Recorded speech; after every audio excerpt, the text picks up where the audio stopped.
రక్షకుడైన ప్రభు యేసుక్రీస్తు నామమున మీ అందరికీ వందనాలండి. దేవుని మహాకృపలో, దేవుని మహాదయలో మనందరిని దేవుడు ప్రేమించి ప్రియులారా ఈరోజు ఈ పునరుద్ధాన దినంలో ప్రభు సన్నిధిలో గడపడానికి గొప్ప భాగ్యాన్ని దేవుడు మనకు అనుగ్రహించారు. దేవునికి మహిమ కలుగును గాక. ప్రియులారా, జాగ్రత్తగా దేవుని మాటలను విందాం. గతించినటువంటి శుక్రవారం కష్టపడినటువంటి వారికి కష్టానికి ప్రతిఫలం కంపల్సరీ దేవుడు ఇస్తాడు. కాబట్టి మనము చాలా జాగ్రత్తగా ఆ కష్టపడిన దానిని మనము కష్టపడడానికి ఇష్టపడాలి తప్ప సుఖపడడానికి ఇష్టపడకూడదు అని విషయాన్ని శుక్రవారం మనం తెలుసుకున్నాం. నువ్వు ఎంత కష్టపడితే అంత ప్రతిఫలము నీ దేవుడు నీకు ఇస్తాడు. దేవునికి మహిమ కలుగును గాక. నువ్వు ఎంత కష్టపడితే ఆ కష్టానికి ప్రతిఫలము ఇస్తాడు. ఇవ్వడు అని అనడానికి లేదు, కంపల్సరీ ఇస్తాడు అనేటువంటి విషయాన్ని మనం తెలుసుకున్నాం. అలాగే ఈరోజు కూడా ఒక మంచి వర్తమానం విందాం. దేవుడు ప్రియులారా మనలను ఎలా ఉంచాలని దేవుని ఆలోచన కలిగి ఉన్నాడు. ఎలా ఉంచితే ప్రియులారా మనము దేవుడు సంతోషపడతాడు అనేటువంటి విషయాన్ని మనం ఆలోచన చేద్దాం.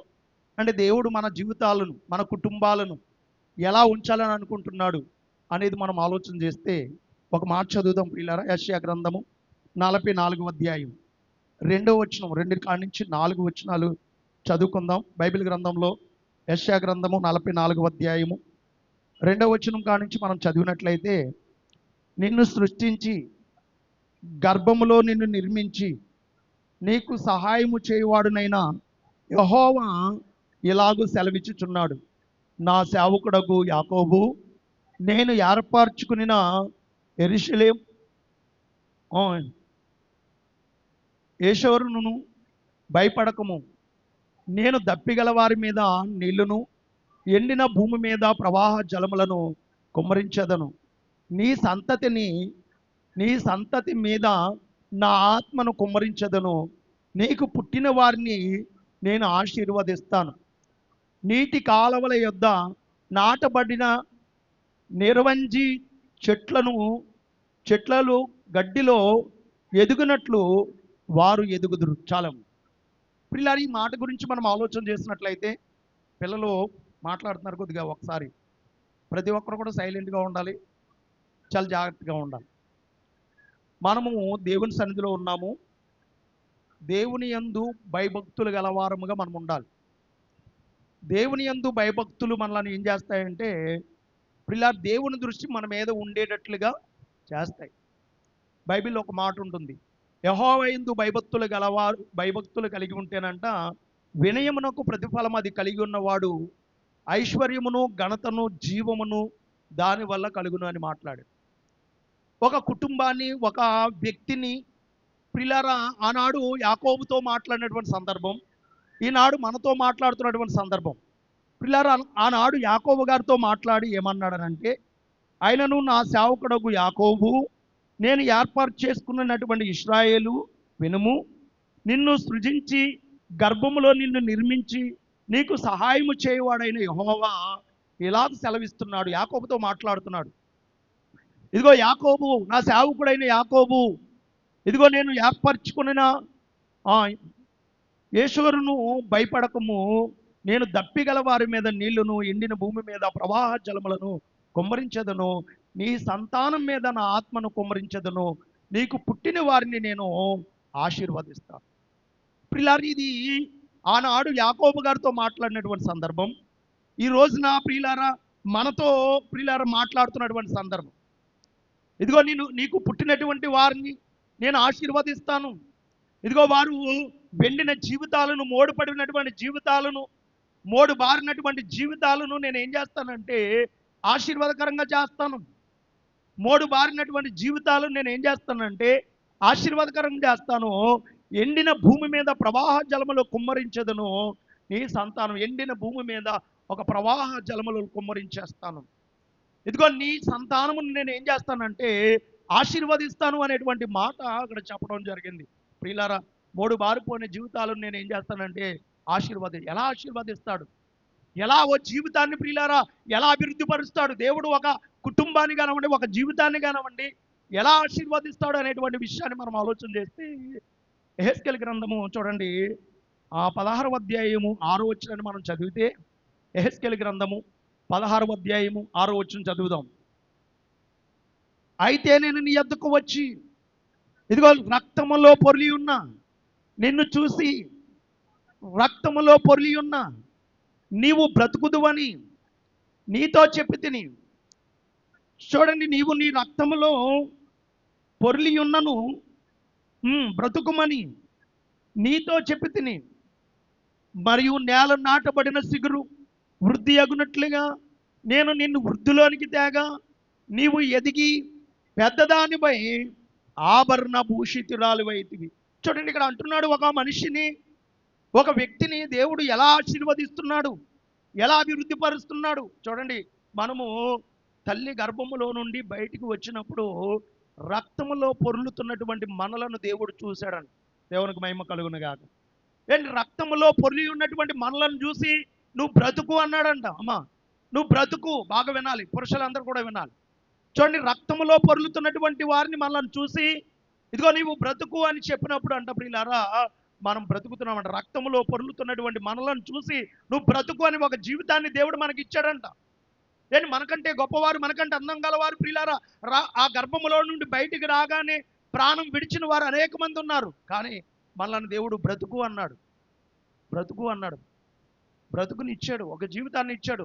జీవితాన్ని ఇచ్చి ప్రియులారా ఆయన అంటున్నాడు, నేలను నాటబడిన సిగురు ఎలాగైతే వృద్ధి అయ్యిందో, ఇదిగో నేను అన్ని వేళలా అన్ని రకాలుగా నీకు సహాయం చేసి, నీరునిచ్చి లేదా ఆహారాన్ని ఇచ్చి అన్ని రకాలుగా నీకు సహాయం చేసి నిన్నేం చేశానంటే, నానాటికి రోజు రోజుకి నిన్నేం చేశానంటే వృద్ధులోనికి తేగా నువ్వు ఎదిగి పెద్దవాడు అయ్యావు.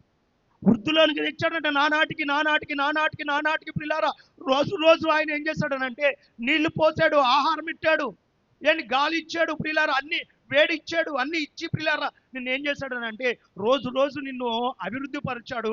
నువ్వేం చేసావంటే ఎదిగావు అండి. ఎదిగావు ప్రియులారా, ఎదిగి. చూడండి, మనం అనుకుంటాం నేను సంపాదించిందే కదా అనుకుంటాం. కానీ దేవుడు ప్రియులారా, ప్రభువు లేఖనంలో చెప్తున్నాడు, మనం సంపాదించడం వల్ల మన కడుపు నిండదు.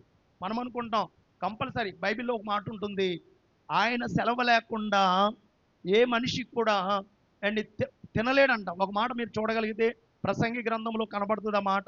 ప్రసంగి గ్రంథము చూడండి, ఆయన సెలవు లేకుండా ఎవరు కూడా భోజనము చేయలేరు అనేటువంటి మాట. ప్రసంగి గ్రంథము చూడండి 2వ అధ్యాయం 25వ వచనం మనం చదివితే, ఆయన సెలవు లేక భోజనము చేసి సంతోషించుట ఎవరికి సాధ్యము.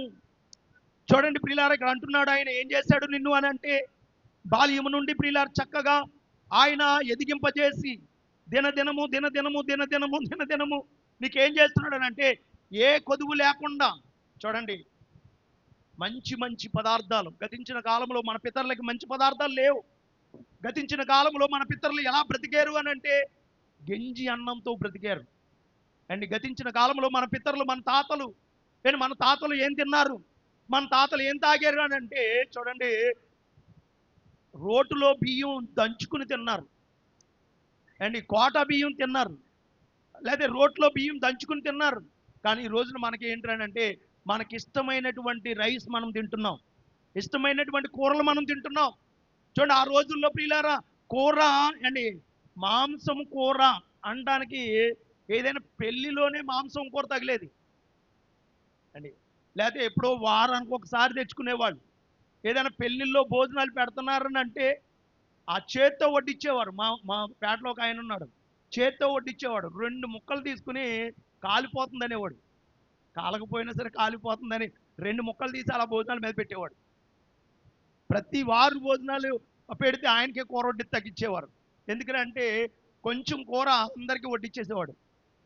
ఏంటి 2 ముక్కలు తీసి కాలిపోతుంది, 2 ముక్కలు తీసి అందరి దగ్గరే కాలిపోతుంది అనేవాడు. చివరి బంతి వరకు కూడా ఏంటంటే కాలిపోతుంది అదరా బెదరా పెట్టేసి వెళ్ళిపోతూ ఉండేవాడు.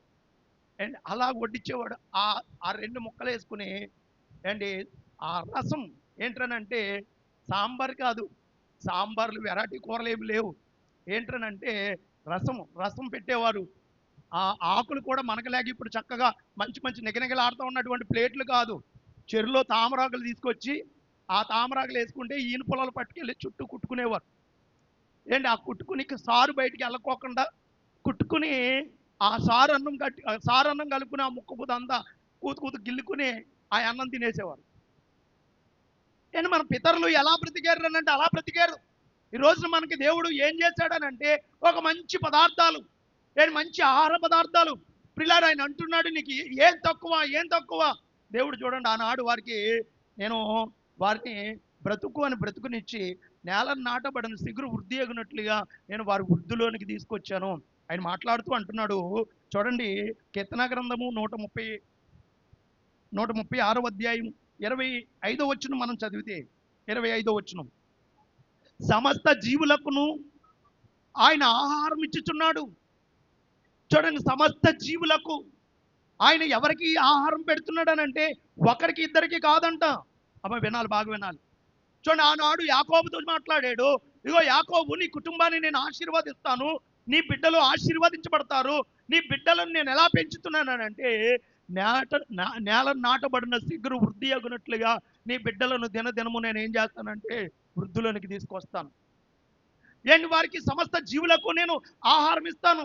ఎవరైతే ఉన్నారో వారిని నేను ఏం చేస్తానంటే వారిని ఆహారం చేత వారిని నేను పోషిస్తాను. ఏ కొదువ రానవను, ఎటువంటి కొరత రానవను, ఎటువంటి కొదువు రానవను ప్రియులారా అని ఆనాడు వారితో చెప్తున్నాడు. ఈనాడు మన పిల్లలతో కూడా చెప్తున్నాడు. పిల్లలారా, మీరు అందరూ బాగా గమనించండి. దేవుడు నిన్ను అంటున్నాడు, బ్రతకమని ఒక జీవితాన్ని దేవుడు నీకు ఇచ్చాడు. ఇచ్చినప్పుడు దేవుడు అంటున్నాడు, నీకు ఏ కొదువ రాకుండా ఇదిగో నేను ఆహారాన్ని ఇస్తాను, సమస్త జీవులను లేకపోతే నిన్ను నేను పోషిస్తానని ప్రియులారా దేవుడు మనతో మాట్లాడుతున్నాడు. ఆయన ఎలాంటి ఆహారం చేత మనల్ని పోషిస్తానంటున్నాడో, ఆనాడు వారికి ఎలాంటి ఆహారం ఇచ్చాడో, ఎటువంటి ఆహారం చేత వారిని పోషిస్తానంటున్నాడు, ఈ రోజు మనకి ఎటువంటి ఆహార పదార్థాలు ఇస్తున్నాడో అనేది మనం ఆలోచన చేస్తే వారికి ఎటువంటి ఆహార పదార్థాలు ఇచ్చాడనంటే యెహెజ్కేలు గ్రంథంలో మనకు కనబడుతుంది. 16వ అధ్యాయము, యెహెజ్కేలు గ్రంథము 16వ అధ్యాయము చూడండి, 10వ వచనం కాడి నుంచి మనం చదివితే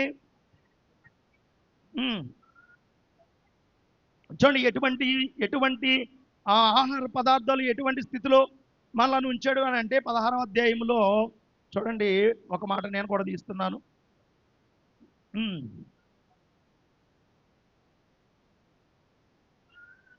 13వ వచనం, ఇలాగూ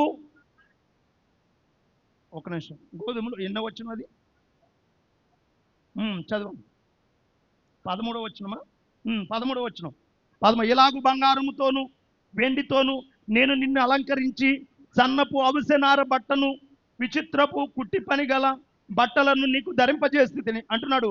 గోధుమలను తేనెయు నూనెయు నీకు ఆహారముగా ఇయ్యగా మిక్కిలి సౌందర్యవతివై రాణియగునంతగా అభివృద్ధి నొందితివి. రాణియగునంతగా అంటే ప్రియులారా, మనలను మన బిడ్డలను ఆనాడు వారితో మాట్లాడాడు.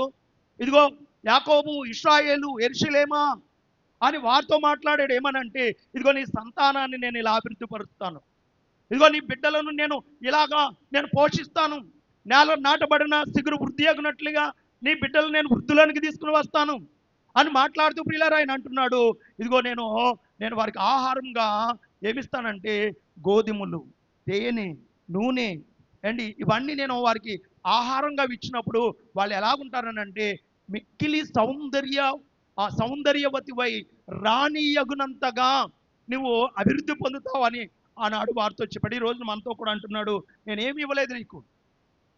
పిల్లరా, ఆనాడు వారితో చెప్పాడు. ఆనాడు గోధుమలు అని అంటే మంచి పదార్థాలు, ఆనాడు తేనె అంటే మంచి పదార్థాలు. మంచి గోధుమలు, తేనె, నూనె మంచి పదార్థాల చేత వారిని పోషించాడు. వారు పోషించేటప్పటికి దాని ద్వారా వాళ్ళకి ఏమొచ్చింది అంటే మిక్కిలి సౌందర్యం వచ్చింది. చూడండి, ఈ రోజున దేవుడిచ్చేటటువంటి ఆహార పదార్థాలు మన ఒంటికి పడవు. పిల్లలు పెద్దవాళ్ళు అయినప్పుడు ఏం చేస్తారు? గోధుమ పిండితో రొట్టెలు చేస్తూ ఉంటారు, లేకపోతే ఏదో పిండి ఉంటుంది కదండి, సోడి పిట్లు వేస్తూ ఉంటారు. సోడి పిండితో అది ఆ పిట్టి కింద వేసి దాంట్లో రోట్లో తంచి ఏం చేస్తారంటే అది పెడతా ఉంటారు. అది పెడితే అది తినమంటే అది తినమంటారు. మళ్ళీ నూనె తాగమంటారు. నూనె తాగితే బలము అని చెప్తూ ఉంటారు. నూనె కానీ సోడి పిట్టి కానీ ఆయకుడుమ అని అంటారు. అంతకుముందు మా చిన్నప్పుడు ఆయకుడుమ అనేది వేసేవారు. ఆయకుడుమ అంటే ఉత్తి మినప్పిండే ఇడ్లీల కింద వేసి పెట్టేవారు. ఉత్తి మినప్పిండి. ఏంటి ఇలాంటివి తిండంటే మనకు పడదు. మనకి ఏం కావాలంటే పొద్దున్నే పూరి కావాలి, ఏంటి పొద్దున్నే బజ్జీ కావాలి. ఏంటి చూడండి, మనకి ఇష్టమైనటువంటి ఆహారం ఆనాడు వారికి ఇది ఇష్టం, అది పెట్టాడు ప్రియులారా. ఈ రోజున మనకి ఇష్టమైంది కూడా మనకు పెట్టి మన సౌందర్యాన్ని ఎలాగ ఉంచాడనంటే రాజుగా రాణీలుగా మనలను మన బిడ్డలను చేశాడు. దేవునికి మహిమ కలుగును గాక. ఏంటి రాణీలుగా దేవుడు ఎలా చూడాలనుకుంటున్నాడు అని అంటే నిన్ను నన్ను మన బిడ్డలను పిల్లలు ప్రతి ఒక్కరిని ఎలా చూడాలని అనుకుంటున్నాడంటే నా పిల్లలు రాజులుగా ఉండాలి. అందుకని బైబిల్లో ఒక మాట ఉంటుంది, నా పిల్లలు రాజులైన యాజక సమూహము, ఏంటి దేవుని సొత్తు అయిన ప్రజలు. నా సొత్తు ఎలాగుండాలంటే ఒక రాజులాగా ఉండాలి. రాజు అంటే అర్థం ఏంటి?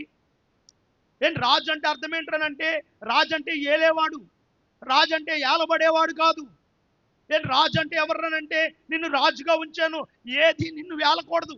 ఏమా, రాజుని ఎవరు ఏలరు, రాజే ఏలుతాడు. నువ్వు రాజులాగా ఉన్నావు, నువ్వేం చేయాలంటే నిన్ను ఏదో ఏలింది అని అంటే అండి బైబిల్లో మాట ఉంటుంది, నువ్వు దేనికి లోబడతావో దానికి నువ్వేమవుతావు అంటే దాసుడు అవుతావు. నువ్వు దేనికి లోబడతావో నువ్వు దానికి దాసుడు అయిపోతావు. అప్పుడు దాసుడు అయినప్పుడు అది ఏం చేస్తుందంటే అది యజమానుడు అవుతాడు, నువ్వు దాసుడు అవుతావు. అది నిన్ను ఏం చేస్తుందంటే ఏళ్తుంది. చూడండి, పాపానికి లోబడ్డాం అనుకోండి, మందుకు లోబడ్డాం అనుకోండి, మందు ఏం చేస్తుంది? మనల్ని ఏళ్తుంది. సీరియల్కు లోబడ్డాం అనుకోండి, సీరియల్ మనల్ని ఏళ్తుంది. బూతులకు లోబడ్డాం అనుకోండి, బూతులు మనల్ని ఏళ్తుంది. నోరు ఇప్పితే వచ్చేది, మనకి నోరు ఇప్పితే వచ్చేది. సాయంత్రం అవుతే అది మందుకాడికి తీసుకెళ్ళిపోద్ది. సాయంత్రం అవుతే దేనికి లోబడతావో చూడండి, దానికి లోబడకుండా ఉండాలి కానీ, దానికి అలవాటు పడకుండా ఉండాలి కానీ. బాగా గమనించండి, అలవాటు పడకుండా ఉండాలి కానీ అలవాటు పడ్డామా దాని నుండి బయటికి రావడానికి చాలా కష్టం. ఏంటి అలవాటు? అందుకనే పిల్లలందరికీ చెప్తున్న విషయం ఏంటంటే మీరు మీరు చెడుకు అలవాటు పడకండి. చెడుకు అలవాటు పడ్డారని అంటే మీ తండ్రులు చెడుకు అలవాటు పడి వారు బాగుపడలేదు. మీ తండ్రులు చెడుకు అలవాటు పడి వారు పాడైపోయారు. చెడుకు అలవాటు పడి వారికి ఇబ్బందులు గురి తెచ్చుకున్నారు. కాబట్టి నువ్వేం చేస్తావనంటే చెడుకు అలవాటు పడకు, చెడుకు అలవాటు పడకు. చెడుకు అలవాటు పడితే నువ్వేమవుతావు అంటే పాడైపోతావు. నువ్వు ఎలాగుండాలనంటే చెడుకు అలవాటు పడితే ఆ చెడు నిన్ను ఏళ్తుంది కాదు, అలా ఉండకూడదు. నువ్వు ఎలాగుండాలని అంటే ఒక రాజకుమారులాగా ఉండాలి, ఒక రాణిలాగా ఉండాలి.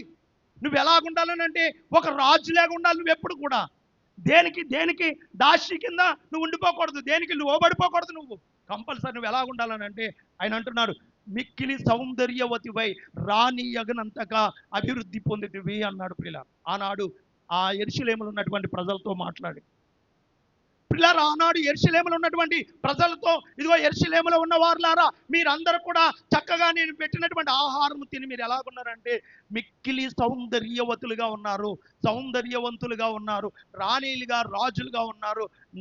నేను ఇచ్చేది మీరు తింటున్నారు, నేను పెట్టేది మీరు తీసుకుంటున్నారు. కాబట్టి మీకు ఏమిచ్చానంటే బంగారము వెండి, అండ్ ఇంకా బంగారము వెండి విచిత్రమైనటువంటి కుట్టి పని కల వస్త్రములు. ఈరోజు మనం చూడండి, ఈ వస్త్రాలు ఎలాగున్నాయి మనకి, విలువైన వస్త్రాలు. ఏమా, అందరికీ ఒక్కొక్క చీర, 2 చీరలు, 3 చీరలు ఉన్నాయా? 10, 20, 30 ఉన్నాయా? చెప్పండి అండి, ఎన్ని ఉన్నాయి అండి? మీరు లెక్కేసుకుంటే అండి, లెక్కేసుకుంటే లెక్కకి రావు అన్ని ఉన్నాయి.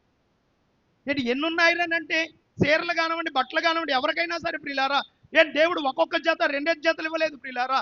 ఎన్ని ఇచ్చాడంటే గతించిన కాలంలో బట్టలకు దొంగతనం వేసేవారు తెలుసండి. బైబిల్లో బట్టల దొంగతనం. ఒక ఒక ఒక వ్యక్తి ఎరుకో పట్టణం నుండి యెరూషలేమునకు వస్తూ ఉంటే అక్కడ ఏం చేశాడు? అతను కొట్టేసి తన బట్టలు దోసుకుని వెళ్ళిపోయారు అండి. బట్టలు దోసుకెళ్ళిపోయారు. ఇప్పుడు కూడా బట్టలు పట్టుకెళ్ళిపోతున్నారు, ఇడిసిన బట్టలు పట్టుకెళ్ళిపోతున్నారంట అని. మళ్ళీ మంచి బట్టలు కాదు, ఏంటి ఉతికేసి ఆరేసి కాదు, ఏంటంటే ఇడిచిన బట్టలు అండి. ఆనాడంటే కరువు బట్టలు అంటే కరువు అయిపోయింది. ఈ రోజునేంటి రోగం అండి, ఈ రోజు అండ్ బాత్రూమ్ మీద బట్టలు వేసైతే ఆ బట్టలు అటు వెళ్ళిపోతున్నా అండి. ఎంత సిగ్గుచేటంటే ఒక 50 చీరలు ఉంటాయి, 50 డ్రెస్సులు ఉంటాయి. ఏమా, ఎన్ని ఉన్నా కానీ కొంతమందికి చెయ్య అండి ఏది అంటారు చూడండి, చెయ్యి దురదున్న వాళ్ళకి ఆ చెయ్యి ఆగదు, కనిపించేటప్పటికి చెయ్యేసేయాలి. ఏంటి దొంగతనం అలవాటు ఉన్న వాళ్ళకి ఎంత జాగ్రత్తగా ఉన్నా ఏమా దొంగతనం అలవాటు ఒకవేళ ఉంటే కనుక ఎంత జాగ్రత్తగా ఉండమన్నా కానీ ఆ చేయి దూరదేసి వచ్చేద్ది అండి. ఊరికి టక్కుమని చూడకోకుండా టక్కుమని నొక్కేసే వాళ్ళు ఉన్నారు అండి. దొంగతనము, అబద్ధము అండ్ పాపము దాచుకున్న ఆగేది కాదు. బాగా గుర్తుపెట్టుకోనండి. పాపం కానీ దొంగతనము చూడండి, మన ఎవరు దావీదు గారు పాపం చేసి దాచుకున్నాడు, ఆగిందా? ఆగలేదు అండి. ఇంకా 3 మంది ప్రియులారా, చాలా మంది అండి అండి దొంగతనం చేసి దాచుకున్నారు. దాచుకుంటే ఆగేదేమీ కాదు. కాబట్టి గమనించి అర్థం చేసుకుని ప్రియులారా, ఇక్కడ దేవుడు ఏం చేశాడనంటే మంచి వస్త్రాలు ఇచ్చాడు, మంచి బట్టలు ఇచ్చాడు, బంగారం ఇచ్చాడు, వెండి ఇచ్చాడు. ప్రియులారా, నీకు ఏం తక్కువ? ఏం తక్కువ చేశాడు నీకు? ఏం చెడుతనానికి వెళ్ళవలసినటువంటి పరిస్థితి ఏంటి? చెడును ప్రేమించవలసిన అవసరం ఏంటి? ఆ చెడును ప్రేమించడం ద్వారా మన ప్రాణానికి ప్రమాదం, ఆ చెడును ప్రేమించడం ద్వారా మన గౌరవానికి ప్రమాదం, ఆ చెడును ప్రేమించడం ద్వారా మన జీవితానికే ప్రమాదం. అందుకని మనం ఏం చేయాలనంటే పిల్లారా, ఆ చెడును ప్రేమించకూడదు. దేవుడు మనకి ఇచ్చాడు, ఇచ్చిన దానికి మనం ఏం చేయాలనంటే రాజులు లేక రాణిగా బ్రతకాలి, కాలు ఎగరేసుకుని బ్రతకాలి. దేవునికి మహిమ కలుగును గాక. ఏం దేవుడు ఇచ్చినటువంటి ఆ స్థితిని బట్టి ప్రియులారా మనం ఎలాగుండాలంటే తప్పు చేయని వాడు తల ఎత్తుకుని తిరుగుతాడు. దేవునికి మహిమ కలుగునుగా. అమ్మ వింటున్నారా? మీ బ్యాచ్ని చూస్తున్నారు, అందరూ మీ బ్యాచ్ని చూస్తున్నారు, మీ బ్యాచ్ని. మరి జాగ్రత్తగా వాళ్ళ కళ్ళన్నీ మీ మీద ఉన్నాయి, ఏదో తిందామా అని ఏం చూస్తున్నారు, మొత్తం వాళ్ళందరికీ చూస్తున్నారు అండి. జాగ్రత్తగా ఉంచుకోండి, వినండి, వాక్యం వినండి. వాళ్ళు మన పిల్లలే, సీముడు కాచుకుంటూ ఉంటారు వాళ్ళు. వాళ్ళ మొక్కలు ఏం చూస్తారు అండి, వాళ్ళ బయట వాళ్ళు కాదు. వినండి అండి. ఏదో కొత్త మొహం వాళ్ళ ఇప్పుడే వచ్చినట్లుగా వాళ్ళని చూస్తే మీ వాక్యం మిస్ అయిపోద్ది మీకు. చూడండి, నేను చెప్పబోయే విషయం ఏంటంటే పిల్లలు, దేవుడు మళ్ళీ ఒక ఉన్నతమైన స్థితి ఇచ్చాడు. నీకు ఏది తక్కువ కాదు, ఏది తక్కువ కాదు అని అంటున్నాడు. మిక్కిలి సౌందర్యవతులై రాణీలుగా రాజులుగా దేవుడు చేశాడు. దేవునికి మహిమ కలుగును గాక. అండ్ నేను సైకిల్ కూడా లేనటువంటి పరిస్థితి మా జీవితం. సైకిల్ వేసుకుని దగ్గరికి ఎక్కడికో రామవరం తౌడు ఫ్యాక్టరీకి వెళ్ళి తౌడు బత్తాలు దింపేసేటప్పటికి మొత్తం పైనుంచి కింద వరకు ఒళ్ళంతా మునిగిపోయి ఒక బూసోడు, ఒక దెయ్యం లేకుండేవాళ్ళు. స్నానం చేయకోకుండా 10ంటికి డ్యూటీ దిగి వస్తే మధ్యలో జడుచుకుంటారు అన్నమాట. అంత అలా ఉండేది. గేదెలు కడిగే చెరువులో స్నానాలు చేసి వచ్చేసేవాళ్ళు. గేదెలు కడిగే చెరువులోకి వెళ్ళి స్నానం చేసి రాకపోతే పిల్లరా ఎలా ఉంటుందని అంటే మొత్తం చూసిన వాళ్ళందరూ అలాంటి పరిస్థితి, అలాంటి జీవితం నుండి దేవుడు ఒక రాజుగా రాణిగా దేవుడు మనల్ని చేశాడు. ఇలాంటి స్థితి ఇచ్చాడు. ఈ రోజున బండి మీద కూర్చుంటే అలా వెళ్ళిపోతున్నాం. మంచి మంచి బళ్ళు, మంచి మంచి కార్లు, మంచి మంచి ఏసీలు, మంచి మంచి ప్రియులర్ ఇన్వర్టర్లు, ఎటువంటి ఇబ్బంది లేకుండా అన్ని సౌకర్యాలు దేవుడు మనకి చేసి పెట్టాడు. ఇప్పుడు నీకు ఏంటి బాధ? ఇంకా లోకంలోకి వెళ్ళి ఏమి సుఖపడతాం? ఇంకా లోకంలోకి వెళ్ళి ఏం సుఖపడతాం? దేవుడు వారికి కూడా అలాగే చేశాడు. మిక్కిలి సౌందర్యవతులుగా రాణిలుగా వారిని చేస్తే ప్రియులారా, వారి జీవితాలని ఏం చేశారనంటే వారు ఎటువంటి పరిస్థితిలోకి వెళ్ళారనంటే ఇదే 16వ అధ్యాయం చూడండి, 15వ వచనాన్ని మనం చదవగలిగితే చూడండి. అయితే నీ సౌందర్యమును నీవు ఆధారం చేసుకుని నీకు కీర్తి వచ్చినందున నీ వేశ్యవై దారిని పోవాడుతోనల్లా బహుగా వ్యభిచరించేదివి అన్నాడు. చూడండి, అంటే నీ సౌందర్యాన్ని ఆధారం చేసుకుని, చూడండి, నీకు వచ్చినటువంటి బలాన్ని ఆధారం చేసుకుని, ధనాన్ని ఆధారం చేసుకుని మిక్కిలి ప్రియులారా చెడిపోతే ఎవరు పాడైపోతారు చెప్పండి? నీకు కీర్తి ఇచ్చింది చెడిపోవడానికా? నీకు ఆస్తి ఇచ్చింది, అంతస్తు ఇచ్చింది పిల్లారు, నీకు మిక్కిలి సౌందర్యాన్ని ఇచ్చింది, నీకు బలాన్ని ఇచ్చింది, నిన్ను పోషిస్తున్నది ప్రియులారా చెడిపోవడానికంటే, చెడిపోవడానికి కాదు, బాగుపడడానికి. దేవునికి మహిమ కలుగును కాదు, బాగుపడడానికి. చూడండి, యేసుక్రీస్తు వారు వచ్చి మన అందరి పాపాలు క్షమించారు. నరకానికి వెళ్ళడానికి క్షమించారా? పరలోకానికి వెళ్ళడానికి క్షమించారా? పరలోకానికి వెళ్ళడానికి క్షమించారు. పరలోకానికి వెళ్ళడానికి క్షమిస్తే మనం ఇంకా పరలోకానికి వెళ్ళమండి, మేము నరకానికే వెళ్తామంటే నేను బాగుపడిచేవాడు ఎవడు? నేను పరలోకానికి వెళ్ళడానికి పరలోకములో నుండి దిగివచ్చి ఆయన రక్తము కార్చి నీ బ్రతుకును మార్చాడు, నీ జీవితాన్ని మార్చి అంటున్నాడు, ఇదిగో పరలోక నా కుమారుడా, నా కుర్చీలో కూర్చో, జయించు, లోకాన్ని జయించు, నేను ఆ కూర్చున్న ప్రకారము నీవు కూడా నా తండ్రి సింహాసనం మీద కూర్చునే భాగ్యం నీకు ఇస్తాను, నువ్వు జయించు అని మాట్లాడుతూ ఉంటే మనం జయించుకోకుండా దేవుని మాట వినుకోకుండా ఏంటి ఆ పాతాళానికే వెళ్తాండ్రనంటే ఇంకా మనల్ని బాగుపరిచేది ఎవరు? దేవుడు నీకు సంపన్న స్థితి ఇచ్చాడు, ఉన్నత స్థితి ఇచ్చాడు, మంచి అందం ఇచ్చాడు, మంచి ఆరోగ్యం ఇచ్చాడు, మంచి నివాసం ఇచ్చాడు, మంచి దుస్తులు ఇచ్చాడు, అన్నీ ఇచ్చాడు. ఇచ్చినప్పుడు ప్రియులారా నువ్వు కృతజ్ఞత కలిగిన ఆయన ఇంత భాగ్యం నాకు ఇచ్చినందుకు నీకు వందనాలు అయినా అని చెప్పాలి తప్ప ఈ భాగ్యాన్ని ఆధారం చేసుకుని నేను ఏం చేసినా పర్లేదు అని అనుకుంటే పర్లేదు, నువ్వేం చేసినా, కానీ ఏం చేసినా పర్లేదు అనుకుంటే నీవే పాడైపోతావు తప్ప నువ్వేం చేసినా ఎవరు పాడు కాదు. పిల్లలు బైబిల్ గ్రంథంలో ఒక మాట ఉంటుంది, ఏమని అంటే నువ్వు ఏం చేసినా నీకు స్వతంత్రం ఉంది, నీకు కీర్తి వచ్చింది, బలం వచ్చింది, నువ్వు ఎదిగావు, పెద్దోడు అయిపోయావు కాబట్టి నువ్వేం చేసినా నీకు ఆ అవకాశం ఉంది. కానీ బైబిల్లో ఒక మాట ఉంటుంది, ఏంటనంటే ఆ అపోస్తలుడైనటువంటి పౌలు ఒక మాట చెప్తాడు, అన్ని నువ్వు ఏది చేయడానికైనా సరే స్వతంత్రుడివే కానీ అని మాట్లాడుతూ ప్రియులారా ఒక మాట కొరింథీయులకు రాసినటువంటి పత్రికలో 10వ అధ్యాయము 23వ వచనంలో, అన్ని విషయములందు నాకు స్వతంత్రము కలదు కానీ అన్నియు చేయదగినవి కావు, అన్నిటి యందు నాకు స్వతంత్రము కలదు కానీ అన్నియు క్షేమాభివృద్ధిని కలగచేయవు. చూడండి, నీ కీర్తి వచ్చింది మంచిదే, బలం వచ్చింది, డబ్బు ఉంది నీ దగ్గర, ఆస్తి ఉంది నీ దగ్గర, అంతస్తులు ఉన్నాయి, అన్నీ ఉన్నాయి, ఏది చేయడానికైనా నీకు దేవుడు వీలు కలగజేస్తాడు, అడ్డు లేదు, అన్నీ ఉన్నాయి. కానీ ఏది చేసినా నీ జీవితానికి క్షేమాభివృద్ధి కావాలి, ఏది చేసినా నీ జీవితం బాగుపడాలి, ఏది చేసినా నీ జీవితం ఉన్నతమైన స్థితిలో ఉండాలి.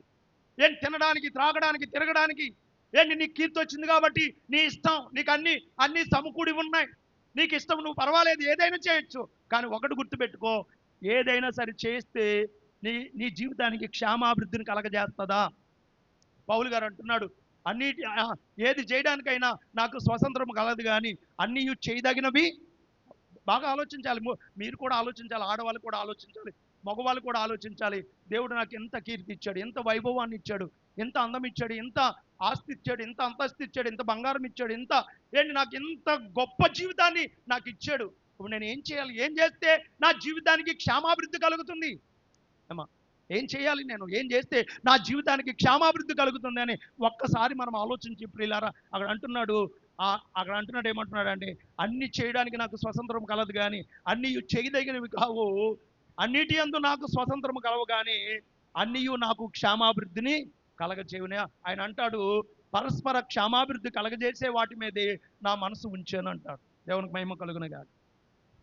దేవుడు ఇంత మంచి జీవితాన్ని ఇచ్చినప్పుడు మనం ఏం చేయాలంటే మన జీవితాన్ని ఇంకా మెరుగు చేసుకోవాలి. ఇంకా దేవుడు మన జీవితాన్ని ఎలా ఇచ్చాడు, రోట్లో దంచుకున్న దాన్ని తింటలేదు మనం, లేదా ప్రియులారు ఉడకని తింటలేదు, అప్పటికప్పుడు తెచ్చుకుని తింటలేదు. గతించిన కాలంలో అప్పుకెళ్ళి తెచ్చుకుని తినేవాళ్ళం, లేదా ప్రియులారు ఎక్కడైనా కొనుక్కుని తెచ్చుకుని తినేవాళ్ళం. అలాంటి పరిస్థితి కాకుండా దేవుడు మనకి దగ్గర సంవత్సరము తరగనటువంటి తిండిని దేవుడు ఇంట్లో పెడుతున్నాడు. కొంతమంది సంవత్సరానికి సరిపడగా తెచ్చేసుకుంటారు, నెలకు సరిపడగా తెచ్చేసుకుంటారు. ఏమా డబ్బాలు నూనెలు బస్తాల బియ్యాలు అన్ని నెలకు సరిపడగా ఖర్చులు. మరి ఒక్కొక్క అంతకు ముందు అవుతే రూపాయి 2 రూపాయలు కొట్టుకాడికి పంపించి పద్దాక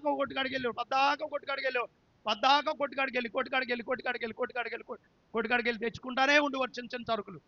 ఏమా ఇప్పుడు దేవుడు చూడండి ప్రియులారా, కేజీలు తెచ్చుకుని ఇంట్లో పెట్టుకునే అవకాశాన్ని దేవుడు మనకి అంత మంచి జీవితాన్ని ఇచ్చినప్పుడు నీకు స్వతంత్రం ఉందని, నీ ఇష్టానుసారంగా తిరిగితే, నీకు స్వతంత్రం ఉందని ఏదైనా నువ్వు చేస్తే, నీకు స్వతంత్రం ఉందని ఏదైనా నువ్వు తాగితే నీ జీవితం ఏమైపోతుందని అంటే పాడైపోద్ది. అందుకని పౌలు గారు అంటున్నాడు, పరస్పర క్షేమాభివృద్ధి కలగజేసే వాటి మీద నేను మనసు ఉంచాను. అలాగే మీరు కూడా ఏం చేయాలంటే అలా మనసు ఉంచండి. అలా కాకుండా చూడండి, ఇక్కడ ఆనాడు యెరూషలేములో ఉన్నటువంటి ప్రజలు ఎలాగున్నారనంటే వారికి సౌందర్యము మిక్కిలి రాణీలుగా ఉన్నందున వారికి బంగారము, వెండి వస్తువులు, దుస్తులు అన్నీ పెరిగినప్పుడు ప్రియులారా వారు ఎలాగున్నారనంటే వారు సౌందర్యమును ఆధారం చేసుకుని వారు ఎవరు కనపడితే వారితోనంట పాపము చేసుకుంటూ వచ్చారంట.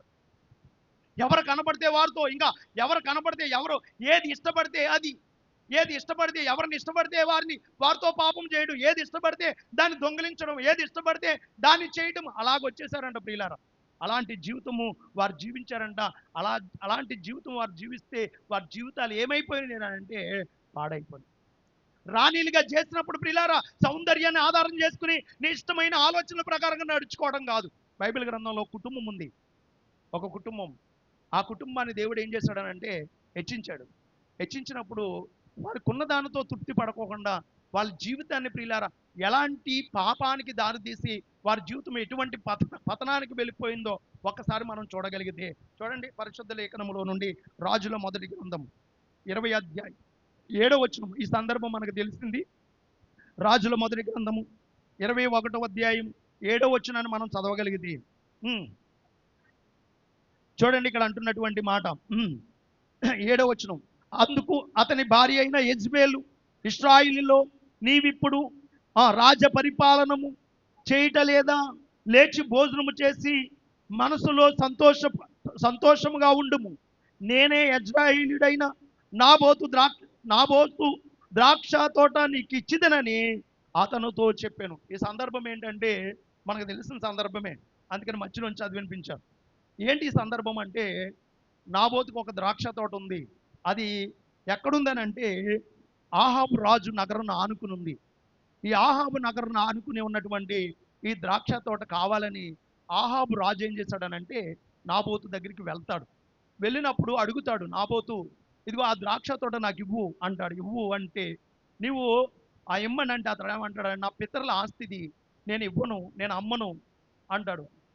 నాకు అమ్ము లేకపోతే గనక ఆ ద్రాక్ష తోటకి ప్రతిగా మరొక ద్రాక్ష తోట నీకు ఇస్తాను అని అంటే ఆయన అన్నాడు, నేను అమ్మను, నేను ఇవ్వను, నా పితరుల ఆస్తి కాబట్టి అది జ్ఞాపకార్థంగా నాకు ఉండాలి అని అంటాడు.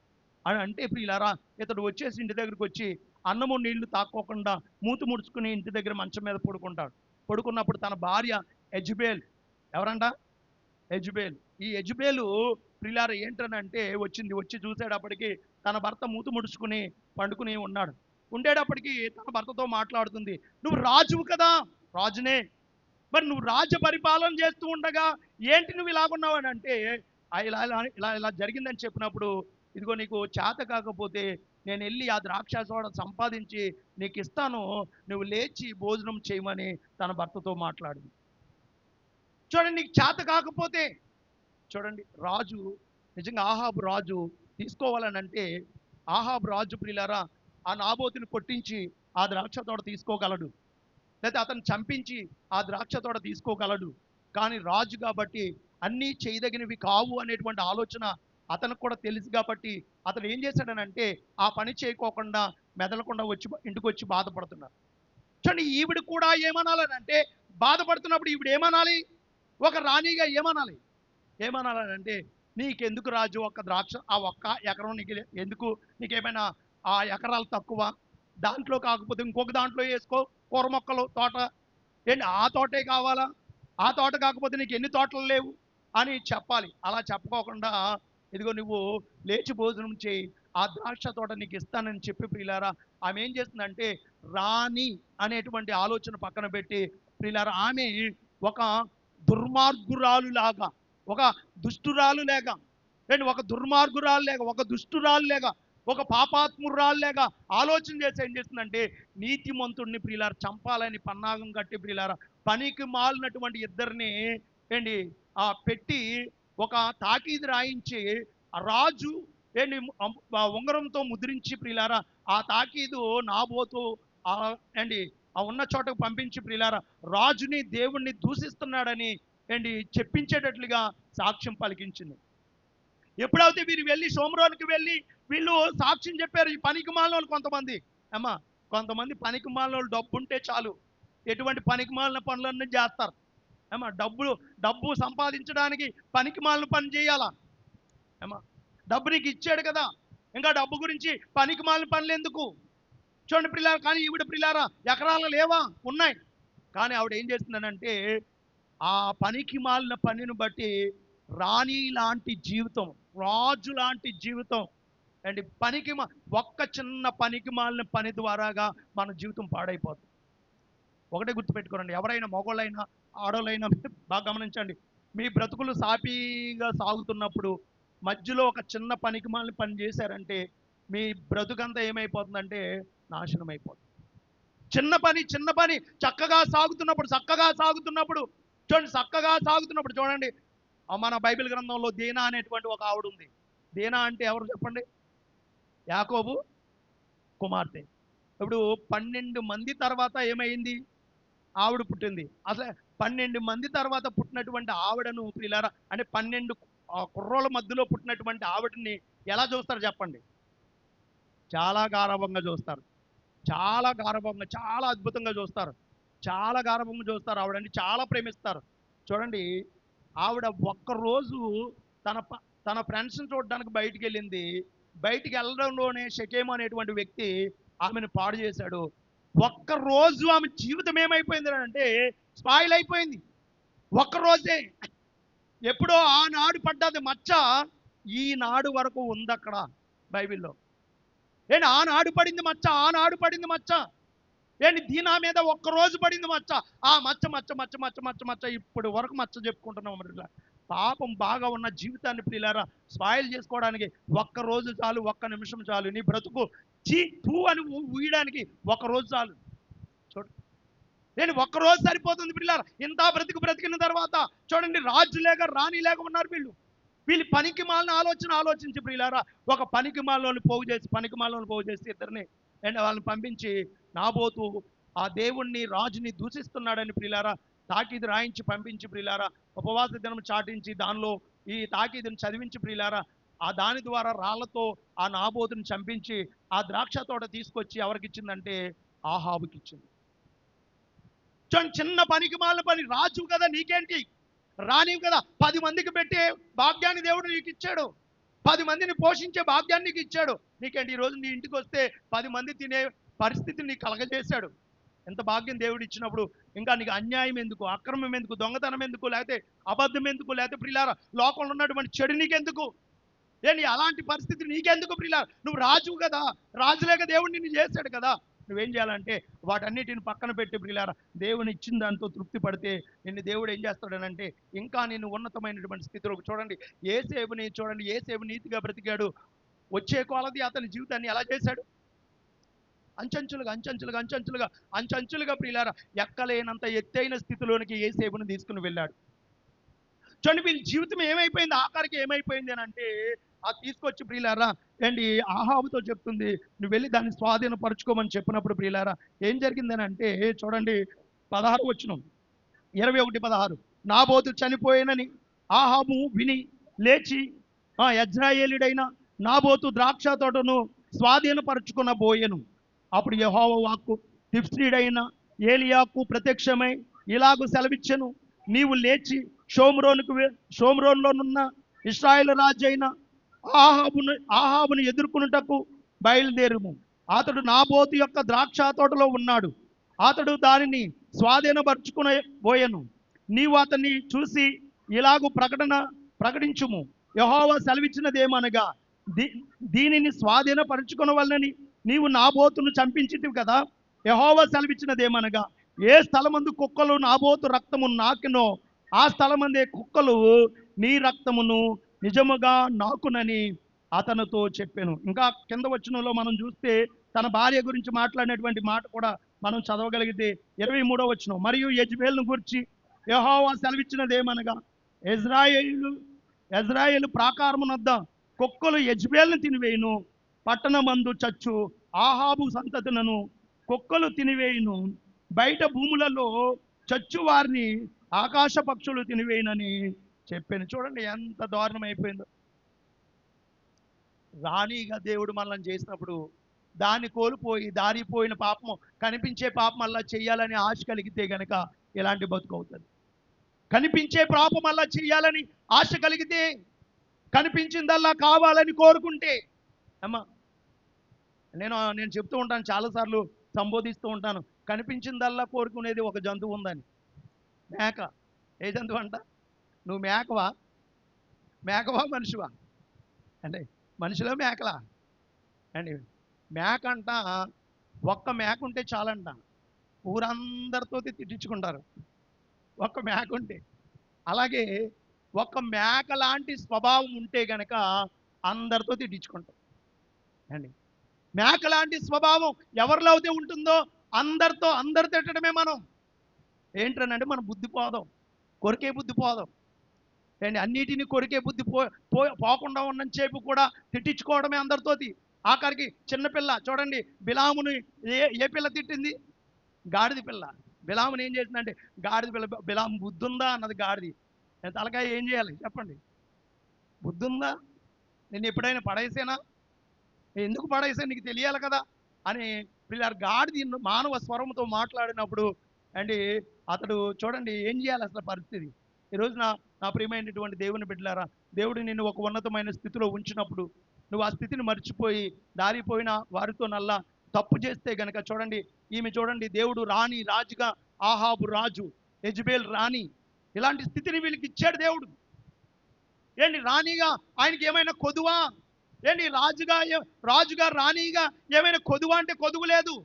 అలాంటి జీవితాలు ఇస్తే ప్రియులారా, అక్రమముగా అండ్ పరాయి వారిని సంపాదించుకోవాలనేటువంటి ఆలోచన కలిగి, అక్రమమైనటువంటి సంపాదన మనకు కావాలనే ఆలోచన కలిగితే మనకి ఇబ్బంది కలుగుతుంది. బాగా గమనించండి, కష్టపడి సంపాదించింది దేవుడు ఆశీర్వదిస్తాడు. దేవునికి మహిమ కలుగును గాక. బాగా గమనించండి, కష్టపడి సంపాదించింది అండి, చెమట పట్టాలి. మనం సంపాదించిన ప్రతి రూపాయి మన మన చెమట ద్వారా మన రూపాయి సంపాదించాలి.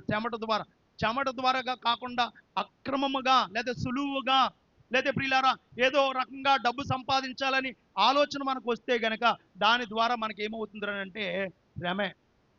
ఫోన్ చేస్తూ ఉంటారు కొంతమంది, అండ్ మీకు ₹1,00,000 ఆర్డర్ వచ్చింది. మొన్న అమ్మగారికి ఫోన్ చేసి వచ్చారు, ఒక ఆయన వచ్చాడు, అండి ఇలాగా ఒకరి దగ్గర నుంచి ఫోన్ వచ్చిందండి, లాటరీ తగిలిందని వచ్చింది, ముందు 16,000 ఎంతో కట్టమన్నారంట.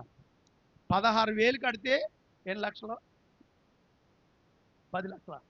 10 లక్షల లాటరీ తగిలింది అన్నారు. 10 లక్షల లాటరీ తగిలింది. వాటన్నిటి కాగితాలు ఖర్చు 16,000 ముందు. ఆ 16,000 కడితే కనుక 10 లక్షల లాటరీ మీకు వస్తుందని చెప్పాడండి. అండి 16,000 కట్టేశారు. మళ్ళీ 16,000 కట్టేసిన తర్వాత మళ్ళీ ఫోన్ చేసి మళ్ళీ ఇంకో ఎంతో అమౌంట్ కట్టమన్నారండి. ఇంకా ఆడు మళ్ళీ ఈ 16,000 తర్వాత మళ్ళీ అమౌంట్ కట్టమన్నాడు. మళ్ళీ 4 రోజులు పోయిన తర్వాత మళ్ళీ అమౌంట్ కట్టమన్నాడు. ఇప్పుడు ఈ అమౌంట్లన్నీ పోగు చేసిన తర్వాత చూచాపేతాడు.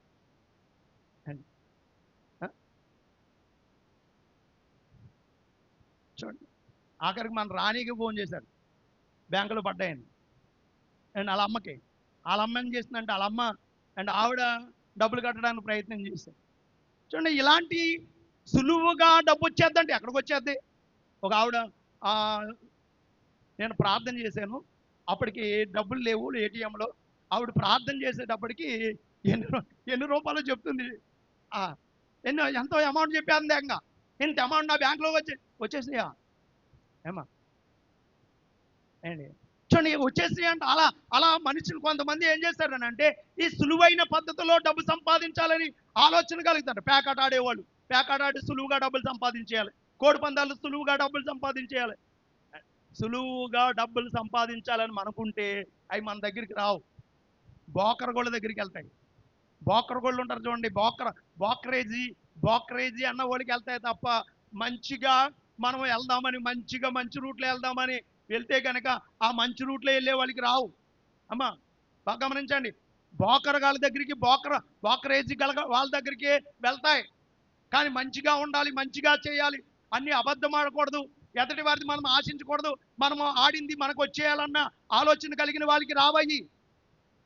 మనకు అర్థం కావట్లేదు ప్రియులారా. మనం ఏం చేసుకుంటామండి? ఇక్కడ చూడండి, ఈ రాజుగా చేశాడు, కానీ వాళ్ళ జీవితాల్లో ప్రియులారా దాంతో తృప్తి పడలేదు. వాళ్ళు ఏం చేశారనంటే ఏంటి, ఎదటి వారిది కావాలని కోరుకున్నారు ప్రియులారా. దేవుడు చెప్పాడు, ఇదిగో నువ్వు నాబోతుని చంపించావు, ఎక్కడ నాబోతు యొక్క రక్తము కుక్కలు నాకినియో అక్కడే నీ రక్తమును, నీ భార్య రక్తమును, అలాగే నీ రక్త సంబంధుల రక్తమును కుక్కలు నాకితే బయట భూములు వారందరినీ తినేస్తాయి అని ప్రియులారా వారికి చెప్పడం జరిగింది.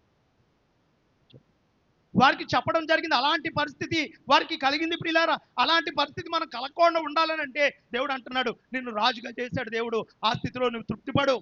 రాణిగా చేశాడు, ఆ స్థితిలో నువ్వు తృప్తిపడు. దానిని బట్టి ప్రియులారా అక్కడి నుంచి నువ్వు ఎలాగుండాలని అంటే, నాకు దేవుడు ఈ స్థితి ఇచ్చాడు కాబట్టి ఈ స్థితిలో చాలా ఆనందంగా ఉండను. మొన్న అండి ఒక రాజుగారి అబ్బాయి వచ్చారు కదండి, మీరు అందరూ చూశారు, శుక్రవారం వచ్చిన వాళ్ళు. అండ్ రాజుగారి అబ్బాయి పుట్టినరోజుకి కేక్ కట్ చేశాం కదా. అసలే ఆయనలో ఏమైనా వంక మనం చూస్తున్నామా? బట్టల్లో కానీ తలలో కానీ తల దూకోవడంలో కానీ డ్రెస్లో కానీ ఎక్కడైనా వ్యయములో కానీ మాటలో కానీ ఎక్కడైనా తేడా చూసామంటే చూడలా ఏమో చూడలేదు. చూడండి, ఒక గొప్ప ఏంటి ఏంటి స్థితిలో ఉన్నటువంటి బిడ్డే చూడండి ఎలాగున్నారనంటే అణిగి మణిగి. అలాంటి కొడుకులు పుట్టారనుకోండి, దేవునికి స్తోత్రం. అండ్ తల్లిలందరికీ మనశ్శాంతిగా ఉంటుంది అండి. అసలే ఇంటి గవిటి దాటి బయటికి వెళ్ళడం, ఇంటి గవిటి దాటి బయటికి వెళ్ళడు. ఇంకా కాలేజీ నుంచి వచ్చాడంటే డైరెక్ట్గా ఇంట్లోకి వచ్చేస్తాడు, ఎక్కడికి వెళ్ళడం అండి. అంత మంచి జ్ఞానం కలిగినటువంటి కుమారుడు.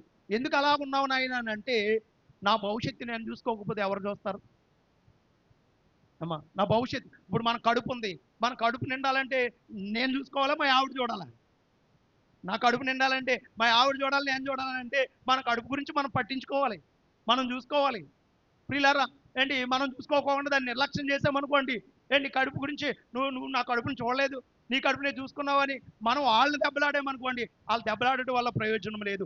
మన గురించి మనం చూసుకోవాలి, మన గురించి మనము మన అభివృద్ధి గురించి, మన ఆశీర్వాదం గురించి, మన భవిష్యత్తు గురించి మనం చూసుకుని పిల్లారా మనం ఏం చేయాలంటే ముందుకు కొనసాగాలి. యాహాబు రాజు యెజెబెలు చూడండి పరిస్థితులు ప్రియులారు ఎలాగున్నాయంటే దారుణంగా మారిపోయినాయి. శివరాకారికి వారి బ్రతుకులు ఏమైపోయినారంటే నాశనం అయిపోయినాయి. చూడండి 10వ అధ్యాయం 2వ రాజుల గ్రంథము 10వ అధ్యాయం చూడండి 7వ వచనం చదవగలిగితే ఒక మాట. కావున ఆ తాకీదు తనకి ముట్టినప్పుడు 70 మంది రాజకుమారులను పట్టుకుని చంపి వారి తలలను గంపలలో పెట్టి యజ్రాయేలులో ఉన్న అతని యొద్దకు పంపెను. రాజకుమారుల తలలు వచ్చినవని చెప్పగా ద్వారము బయట స్థలమందు వాటిని 2 కుప్పలుగా వేయించెను.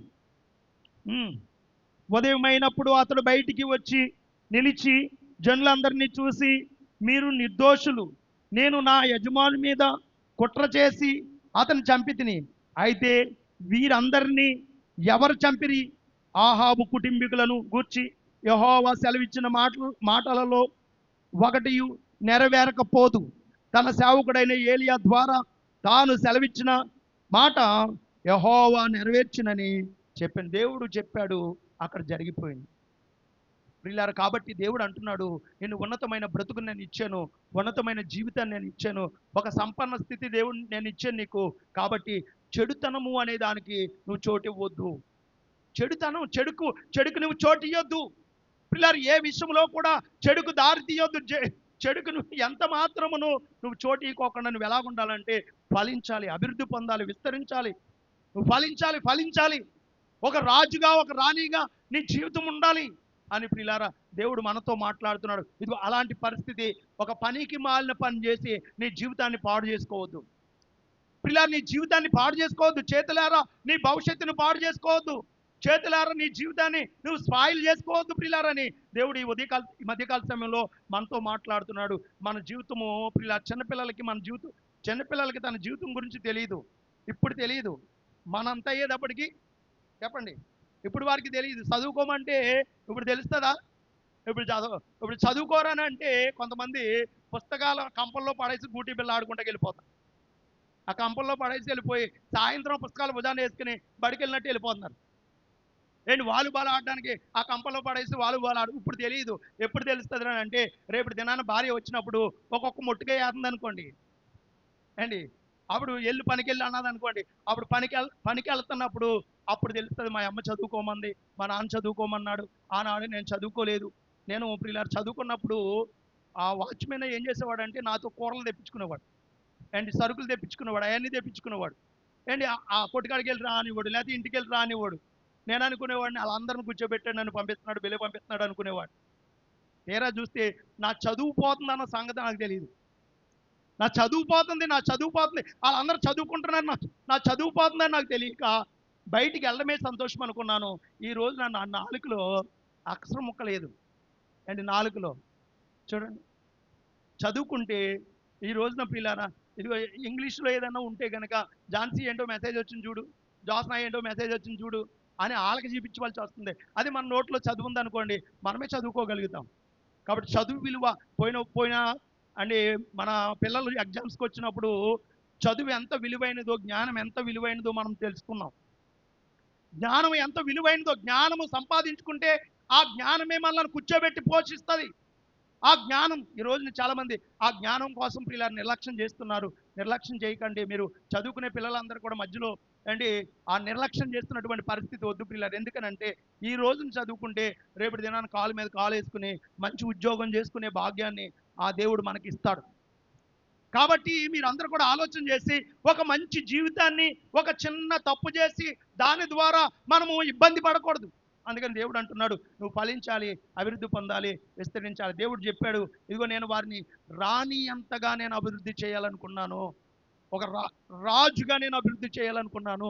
అలాంటి అభివృద్ధిలోనికి వెళ్ళాలనుకునే వాళ్ళందరూ కూడా ఏం చేయాలనంటే కంపల్సరీ చెప్పాడు కదండి, వారిని ఎక్కడ ఉంచుతాను అనుకున్నానంటే నీటి కాలువల యోరన ఉంచుతాను అని అన్నాడు. నీటి కాలువల యోరన ఉన్నటువంటి చెట్టు ఎలా ఉంటుంది తెలుసండి? నీటి కాలువల యోరన ఉన్నటువంటి చెట్టు ఎలా ఉంటుందని అంటే ఒక మాట చదవడం ముగించుకుందాం. ప్రకటన గ్రంథం 22వ అధ్యాయం 22వ అధ్యాయం మొదటి నుంచి చదువుతాం. చూడండి ఇక్కడ ప్రకటన గ్రంథం 22వ అధ్యాయం మొదటి వచనం. మరియు స్ఫటికము వలె మెరియినట్టి జీవ జలముల నది దేవుని యొక్కయు గొర్రె పిల్ల యొక్కయు సింహాసనము మధ్య నుండి ఆ పట్టణపు రాజవీధి మధ్యను ప్రవహించుట ఆ దూత నాకు చూపెను. ఆ నది యొక్క ఈవలను ఆవలను జీవవృక్షముండెను. అది నెల నెలకు ఫలించుచు 12 కాపులు కాయనవి. చూడండి ఇక్కడ నది వారునున్నటువంటి చెట్టు, నదిని వారున్నటువంటి చెట్టు అంట. అది ఎప్పుడు కూడా ఎండిపోదంట. దేవుల్లో ఉన్నటువంటి వారు ఎప్పుడు ఎండిపోరు. దేవుల్లో ఉన్నటువంటి వారిని దేవుడు ఎప్పుడు ఆశీర్వదిస్తాడు. నీ నీతికి తగినట్లుగా నీ నివాస స్థలాన్ని వర్ధిల్లింపజేస్తాడు. ఈ తమ్ముడు ఉన్నాడు తాడ్నేళ్ళలో ఉన్న వాళ్ళందరూ కూడా ఫుల్ డింకర్స్. తాడ్నేళ్ళలో ఉన్న వాళ్ళందరూ ఫుల్ డింకర్లు, మామూలు డింకర్లు కాదు. ఏంటి పచ్చి సారా తాగేసేవాళ్ళు అనమాట. అంటే పచ్చి సారా తాగేతారు అలాంటి వాళ్ళు. ఇప్పుడు అలాంటి వారి మధ్యలో తమ్ముడు కూడా ఉంటున్నాడు, కానీ వారికి మధ్యలో ప్రత్యేకంగా ఉంటున్నాడు. వాళ్ళందరూ పచ్చి సారా తాగేతారు. వాళ్ళందరూ ఏంటి అక్కడక్కడ పడిపోయేవాళ్ళు, పడిపోతూ లేస్తూ ఉన్నారు. అండ్ వాళ్ళ భార్యలు కూడా కోయిట్లకు వెళ్ళిన వాళ్ళు ఉన్నారు. ఈ రోజున ఇల్లులు లేని వారు ఉన్నారు, సరైనటువంటి వసతులు లేని వాళ్ళు ఉన్నారు, సరైన పరిస్థితి లేని వాళ్ళు ఉన్నారు, వారి బిడ్డలు సరైన భవిష్యత్తు లేని వాళ్ళు ఉన్నారు. దేవుడు ప్రియులారా నీ నీతికి తగినట్లుగా నీ నివాస స్థలాన్ని దేవుడు వర్ధిల్లింపజేస్తానని చెప్పిన రీతిగా ప్రియులారా ఎవరైతే నీతిగా ఉంటారో నీతిగా ఉన్న వారిని దేవుడు ఆశీర్వదిస్తాడు. దేవునికి మహిమ కలుగునుగా. ఒకటే గుర్తుపెట్టుకోనండి, దేవుడు అంటున్నాడు నువ్వు వాక్యంలో నాటబడితే, చూడండి దావీదు అంటాడు, నీటి కాలువల యోరన నాటబడిన వాడు ఆకు వాడక తన కాలమందు ఫలమిచ్చే చెట్టు వలె ఉంటాడు అని మాట్లాడాడు. మీ కాలమందు మీరు ఫలమిచ్చే చెట్టు వలె మీరు ఉండాలని అంటే కంపల్సరీ దేవుడు చెప్పిన మాటల ప్రకారంగా మీరు ఉండాలి. అలా ఉంటే దేవుడు ఏమనుకుంటున్నాడు అని అంటే నిన్ను రాణిగా చూడాలి, రాజుగా చూడాలనుకుంటున్నాడు. దేవుడు నిన్ను ఏమనుకుంటున్నాడు అని అంటే ఒక గొప్పవాడిగా చూడాలనుకుంటున్నాడు, ఒక గొప్ప స్థితి నీకు ఇవ్వాలనుకుంటున్నాడు. ఆ స్థితి నీకు పొందుకోవాలని అంటే దేవుని మాట నువ్వు వినాలి, తల్లిదండ్రుల మాట వినాలి, బిడ్డలు తల్లిదండ్రుల మాట వినాలి. ఎప్పుడైతే వింటారో మీరు ఏమవుతారంటే భవిష్యత్తులో ఒక ఉన్నతమైనటువంటి జీవితాలు మీకు వస్తాయి. కాబట్టి గమనించి పురుషులు కానివ్వండి, స్త్రీలు కానివ్వండి, మీరు గమనించండి. దేవుని ఆలోచన ఏంటి తెలుసా? దేవుని ఉద్దేశం ఏంటి తెలుసా? నిన్ను రాణిగా రాజుగా చేయాలని ఉద్దేశం, గొప్ప స్థితి నీకు ఇవ్వాలి, నిన్ను పెట్టేవారిగా ఉంచాలి. ఒక ఆయన అన్నాడు మొన్న, నన్ను ఏదో సంపాదించాలని కాదు కానండి, నన్ను ఇలా ఉంచకుండా ఇలా ఉంచితే చాలండి అన్నాడు. ఎలా ఉంచకుండా ఎలా ఉంచితే ఇలాగేంటి తేడా? ఎలా అంటే ఎదటి వారి దగ్గర అడుక్కునే స్థితి, ఎలా అంటే ఎదటి వారికి ఇచ్చే స్థితి. నేనేమి సంపాదించక్కర్లేదండి, నేను ఇలా ఉండకుండా ఇలా ఉంటే చాలండి అన్నాడు. మనం కూడా సంపాదించుకోదు, ఇలా ఉండకుండా ఇలా ఉంటే చాలు నాయన. అందుకని భక్తుడు అన్నాడు లేఖనంలో, నాయన ఎక్కువ ఆస్తి వద్దు నాయన, నాకు ఎక్కువ ఆస్తితే నాకు గర్వం వచ్చేసి యెహోవా ఎవడు అని అంటానేమో.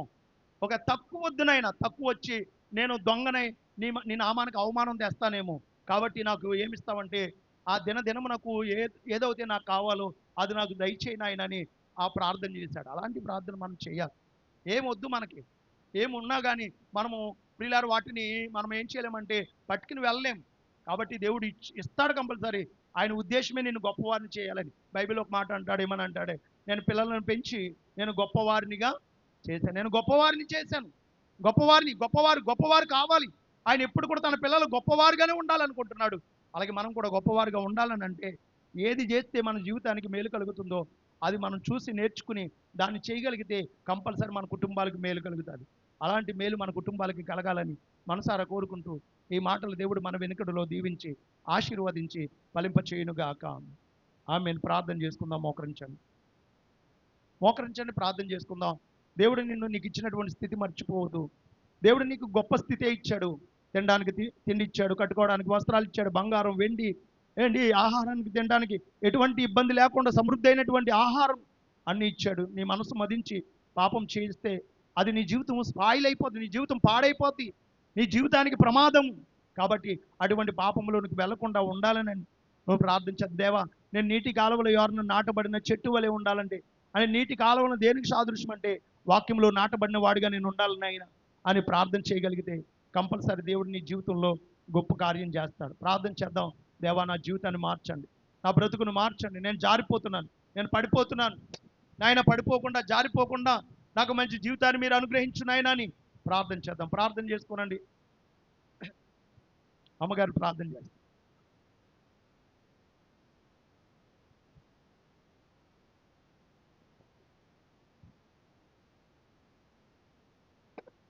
ప్రార్థన చేసుకుందాం. సర్వసృష్టిగత దేవ, సర్వోన్నతుడు, జీవం గలవాడానికి వందనాలు, స్తుతి స్తోత్రాలు తండ్రి. మీ ఉచితమైన కృపను బట్టి నా ప్రభునైనా గడచిన దేవ, ఇదిగో నాయన పునరుద్ధానమనించేంత వరకు మమ్మల్ని మా పిల్లలైన వారిని క్షేమము సమాధానమును కలగజేసి ఇటు రీతిగా మమ్మల్ని ఉంచినందుకు అయ్యా నీకే వందనాలు నాయన. నీ సన్నిధానములో ఒక గంట గడిపితే 1000 దినములు శ్రేష్టమన్నావు తండ్రి నాయన. దేవా, ఇదిగో నా ప్రభు, ఈ దినమును మాకు ఇచ్చిన కృపను బట్టి నీ కొందనా. నీ సన్నిధానంకి వచ్చి పాటల ద్వారా మహిమపరచమయ్యా. నీ దాస్తు నిలబెట్టుకుని మాతో మీరు మాట్లాడిన ప్రతి మాటను బట్టయ్యా నీ కొందనా.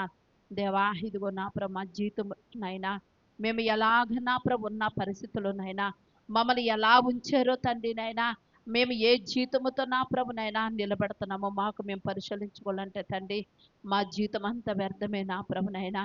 అయ్యా, మమ్మల్ని సృష్టించి అయ్యా ఇదిగో నా ప్రభు దేవా, గర్భాల్లో ఉన్న మమ్మల్ని తండ్రి నాన్న బ్రతకమని నా ప్రభు మాకు ఇచ్చిన సమయంలో నా ప్రభు మేము ఎలాగుంటున్నామో తండ్రి.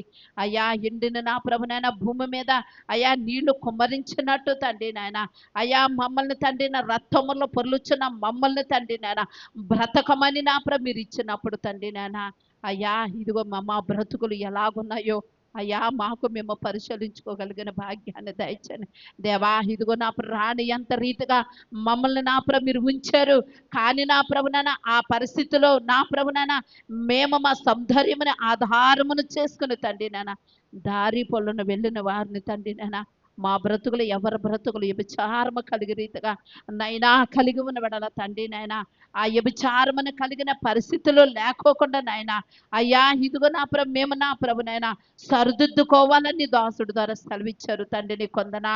దేవా, అవును తండ్రి, రక్తములో పొల్లుచిన మా బ్రతుకులు తండ్రి నాయన అయ్యా ఇదిగో నా ప్రభు మంచి జీవితం ఇచ్చారంట తండ్రి, ఆ జీవితమును ఎంత నా ప్రభు కోల్పోతున్నామో అయ్యా. అవును తండ్రి, అందుకనే నా ప్రభు నాయన భక్తులు చెప్తున్నారు తండ్రి, అన్ని చేయటానికి స్వతంత్రం ఉంది కానీ అన్ని చేయనట్టు కాదని సెలవిస్తున్నావు తండ్రి నాయన. ఎందుకనగా నా ప్రభు ఏది మంచో ఏది చెడో మేము కలిగి ఉండాలయ్యా. అయ్యా ఇదిగో నా ప్రభు నాయన, అందుకనే మేము ఎల్లప్పుడూ తండ్రి మాకు ఇచ్చిన కృప తండ్రి మేము ఎల్లప్పుడూ కాపాడుకోగలిగిన భాగ్యాన్ని దయచండి. మేక స్వభావం వల్ల మా బ్రతుకులు ఉండి నాయన అయ్యా ఇదిగో నా ప్రభు మేము కలిగి ఉండకుండా నాయన మా బ్రతుకులు అన్ని సరిదిద్దుకోగలిగిన భాగ్యాన్ని మాకు మా పిల్లలకి దయచండి దేవా. ఇదిగో నాయనా ఇజ్రాయేలు కుటుంబం మాకు మధ్య నుంచారు తండ్రి. అయ్యా ఇజ్రాయేలు తండ్రి సహదేవా తన ఆలోచన బట్టి తన కుటుంబనే పాడు చేసుకున్నది నా ప్రభు నాయన. అటువంటి నా ప్రభు స్థితిలో మేము ఉండకుండా నాయన అయ్యా మీరిచ్చిన కృప మీరిచ్చిన ధన్యత అయ్యా మాకు తండ్రి ఎల్లప్పుడూ మేము కాపాడుకోగల భాగ్యం తెచ్చారు. ఎందుకనగా సమస్త జీవులకి నా ప్రభు ఆహారం ఇచ్చేవాడు నువ్వే అయ్యా. మాకు కూడా మమ్మల్ని అనేక విధాలుగా అయ్యా పోషిస్తున్నాను మీరు సెలవిచ్చారు తండ్రి. అవునయ్యా, నువ్వు లేనిదే మాకు ఆహారమును ఎక్కడ వస్తుంది తండ్రి నాయన. మాకు దినదినమును అయ్యా తండ్రి నా ప్రభు ఆహారం ఇస్తున్నారంటే కేవలం నీ కృప తండ్రి నాయన. ప్రతి బిడ్డలు కూడా గ్రహించుకుని అయ్యా బ్రతకమని నన్ను ఆహారం ఇచ్చిన నాకు నా దేవుడికి నేను ఎలాగుంటున్నానని ఎవరి కళ్ళ పరిశీలించుకోగల భాగ్యం తెచ్చాను. ఎల్లప్పుడూ నీకు కృతజ్ఞతాస్తుతులు చెల్లించాలయ్యా. అయ్యా ఇదిగో నా ప్రభు ఈ సమస్య జల్ల ప్రార్థన పాలభగస్తుల దేవా బిడ్డలు మీ జ్ఞాపము చేసుకోండి అయ్యా. బిడ్డలందరికీ క్షేమము దయచండి, మంచి ఆరోగ్యమును దయచండి తండ్రి నాయన. అలాగే నాయన మరి యూట్యూబ్లో విన్న వారిని, అలాగే ఆయా కంట్రీలో ఉన్న వారిని, ఆయా ప్రాంతాల్లో ఉన్న వారిని కూడా మీరు బలపరచండి నాయన. ఈ దినమ సంఘములో ఉన్న ప్రతి బిడ్డలు ముట్టండి అయ్యా. ఈ దినమును ఎంతమంది అయితే బిడ్డలు రాలేపోయారో తండ్రి నాయన, అయ్యా మరొక తరుణం ఉంటే రావటానికి దయచండి అయ్యా. అయ్యా ఎన్ని దినములు నా సన్నిధానం మేము దొంగిలిస్తున్నాము అయ్యా, మాకు మేము పరిశీలించుకోవాలి. ఎందుకనగా నైనా నువ్వు బలం ఇస్తేనే అయ్యా, మీరు శక్తినిస్తేనే మాకు సమస్తములు సమకూర్చబడుతున్నాయని నీ దాసుడు ధర సెలవిచ్చారు తండ్రి. దేవ లోకమైన పనులు బట్టి నాయన, వ్యర్థమైన తండ్రి నా పనులు బట్టి కాదు కానీ తండ్రి నా బ్రతుకున్నంత కాలమును తండ్రి లోకమైన పనులు నిత్యముంటాయి కానీ తండ్రి నాన్న బ్రతికించే నీ మాటకి నా ప్రభు మేము లోబడగలిగిన భాగ్యమును నీ యొద్దకు నా ప్రభుత్వానికి దయచని అయ్యా. ఈ సంఘమును తండ్రి ఒక మాట మీద కట్టబడి అయ్యా నీ సన్నిధానములు ఉండే రీతిగా దయచని అయ్యా. బిడ్డలు ఏ విషయంలో జారిపోనివద్దు నాయన. ఎన్ని మంది కుటుంబాలు నా రాలేపోయారో దయచేసి నీ సన్నిధానంలో మొరపెడుచున్నా. ప్రతి ప్రధానములు ఉండునట్టు సహాయమును దయచని ఎవరి బిడ్డలు మీరు బలపరచనయ్యా. తల్లిదండ్రుల మాటకు లోబడి బిడ్డలుగా దయచనయ్యా. వారికి మంచి వినిమును దయచనయ్యా. అయ్యా వారి చెడుతనము నుంచి విడిపించుకుని అయ్యా నీతి మార్గంలో ఉండి తల్లిదండ్రులు విధేయత బిడ్డలుగా దయచని వారి చదువులో తోడుకుండండియా. యవనస్తులు కూడా మీరు ముట్టండి బాబు నాయన. అయ్యా తండ్రి నాయన ప్రతి బిడ్డలకి ఎగ్జామ్స్ మీరు సహాయం చేస్తున్న నీకు కొందనాలు. 10th క్లాస్ బిడ్డలు కూడా మీ కృప దయచనయా నీకు కొందనాలు. వారి మంచి ర్యాంకులు మీరు దయచనయా. అలాగే నన్ను గర్భిణీ స్త్రీలు ఉన్నారు, వారికి ఆరోగ్యమును దయచండి అయ్యా. గర్భాలు లేని వారి బిడ్డలు ఉన్నారు, వారి గర్భాలు మీరు దయచండి నాయన. అలాగే నా ప్రభు నాయన బీపీలు షుగర్లతో బాధపడుతున్న వారు ఉన్నారు, వారికి సంపూర్ణమైన స్వస్థత దయచండి నాయన. ఎవరైతే నాయన శోధలతో సమస్యలతో ఇరుకులతో ఇబ్బందులతో నలుగుతున్నారో వారికి సమాధానం నింపండి తండ్రి నాయన.